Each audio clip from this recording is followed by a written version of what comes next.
Pode ser difícil acreditar, mas tudo que existe no mundo, os prédios, os carros, o asfalto, o semáforo, as árvores, os passarinhos, até nós mesmos, absolutamente tudo é formado pela combinação de pouco mais de 80 elementos químicos. Se pudéssemos mergulhar no mundo microscópico das coisas, veríamos que esses elementos químicos são conjuntos de átomos, que combinados das mais diversas maneiras, formam os diferentes materiais.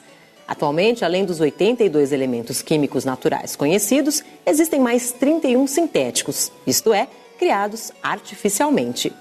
Esses elementos são organizados em uma tabela de acordo com a semelhança das suas propriedades químicas e físicas. É a tabela periódica.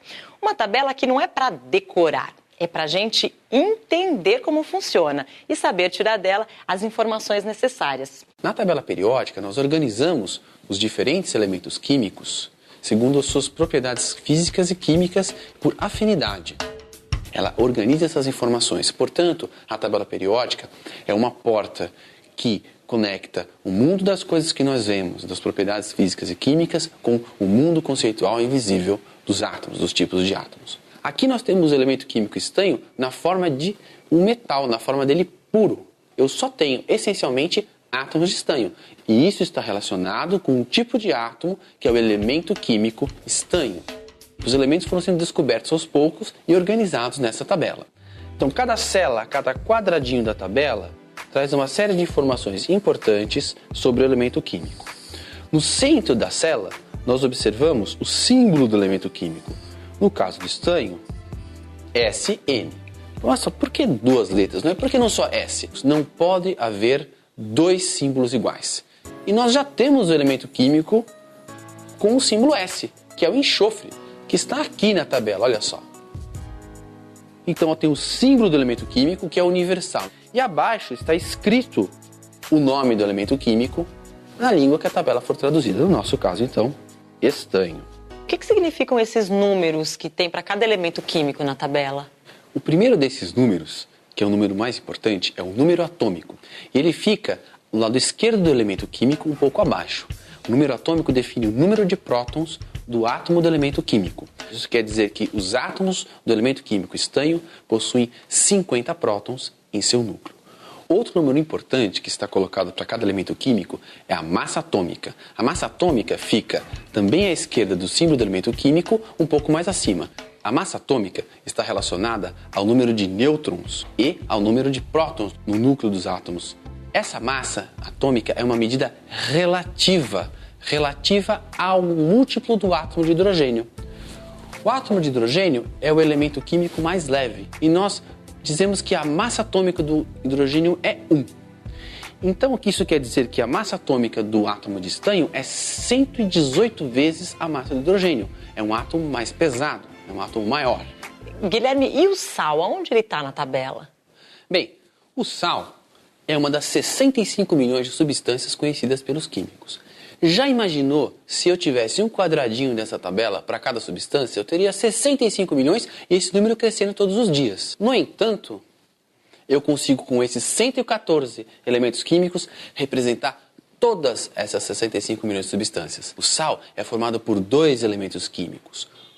Ele é o cloreto de sódio, então ele é formado por sódio e cloro. Os elementos químicos são organizados por ordem crescente de número atômico. Vamos olhar aqui a tabela. A tabela é organizada em 7 linhas. Cada uma dessas linhas chama-se período e 18 colunas.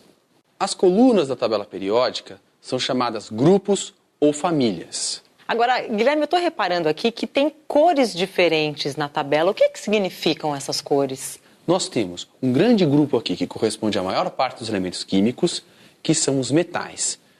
Um outro grupo menor, que são os não metais, e um pequeno grupo, que são os chamados gases nobres. Guilherme, a gente tem 3 substâncias aqui, sal, açúcar e estanho, e elas são bem diferentes entre si, né? Isso tem alguma coisa a ver com os elementos da tabela? Tem tudo a ver sim, Carla. Aqui nós temos 3 substâncias. Uma substância é uma substância simples, o estanho. As outras 2 são substâncias compostas, formadas por mais elemento químico. O sal, cloreto de sódio, formado pelos elementos Na e Cl. E nós temos um açúcar, a glicose, formada pelos elementos carbono, hidrogênio e oxigênio como substâncias compostas. Existe um teste muito simples que nós podemos fazer aqui e que já nos permite discutir um pouco mais sobre a ligação química, que é como os átomos estão ligados. Olha só, pode não parecer, mas isso é quase uma lanterna, não é? Nós temos pilhas, uma lâmpada e aqui temos dois eletrodos que fazem um contato. Quando eu encosto, acende a lâmpada. Na verdade, quem vai fazer o contato e acender ou não a lâmpada são os materiais que nós queremos testar. Se o material conduz corrente elétrica, a lâmpada acende. Essa é uma experiência bastante simples. Você mesmo pode fazer. Posso fazer? Quero, claro. Encoste os dois eletrodos numa pastilha dessa de estanho. Vamos ver. Vamos ver o que acontece. Opa! Olha lá, funcionou. Acendeu. Então, o estanho, o metal, conduz corrente elétrica. Essa é uma característica dos elementos metálicos. E sendo uma substância simples, nós já podemos anotar essa informação, que um metal conduz corrente elétrica. Vamos testar o sal? O sal sólido não conduz corrente elétrica. Vamos testar este açúcar.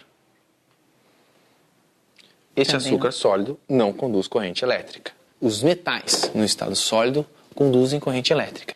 E um composto como o sal e o composto como este açúcar, no estado sólido, não conduzem corrente elétrica. Isso se deve às diferenças nas ligações químicas desses três tipos de substâncias. Para estudar mais essas diferenças e entender um pouquinho mais sobre a ligação química, precisaremos repetir o teste de condução, desta vez com todas as substâncias fundidas no estado líquido. Primeiro, vamos testar o estanho. Então aqui temos pedacinhos de estanho numa cápsula de porcelana para a fusão. Vou acender o bico de Bunsen. E agora vamos aguardar até que o estanho funda. Veja, Carla, já fundiu. É rápido, né? É sim, no caso do estanho. Bem, eu vou desligar o fogo e você já pode efetuar o teste. Tá bom, vamos ver. Acende. Você viu? Então as substâncias metálicas conduzem corrente elétrica tanto no estado sólido quanto no estado líquido. Vamos testar o açúcar? Vamos.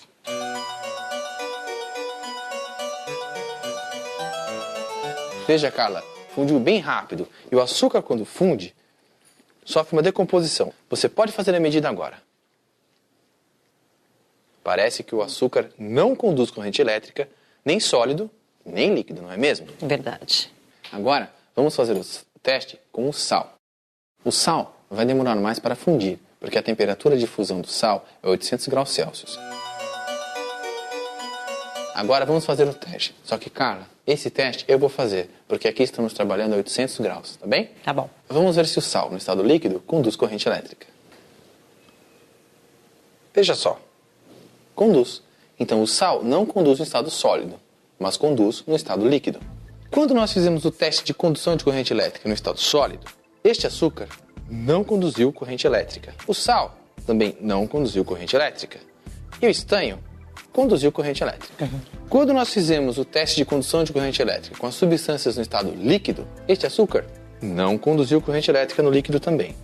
Já o sal conduziu corrente elétrica e o estanho também conduziu corrente elétrica no estado líquido. Para que haja condução de corrente elétrica, é necessário que haja cargas em movimento.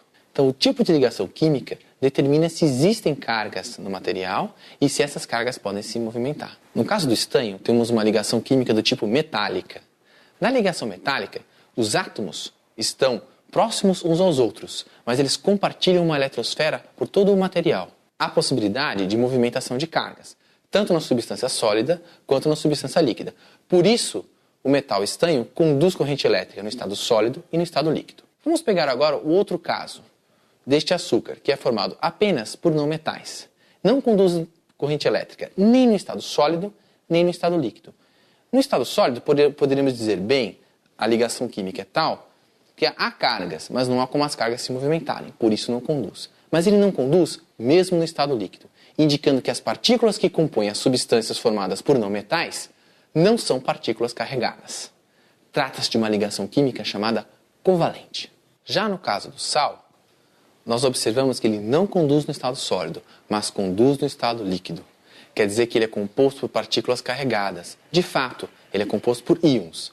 Quando estão líquidos, esses íons podem se movimentar e conduzir corrente elétrica. No estado sólido, isto não é possível. Olha, Guilherme, eu confesso que eu fiquei surpresa de quantas coisas diferentes a gente pode aprender a partir da tabela periódica, viu? Muito obrigada pela aula. Por nada.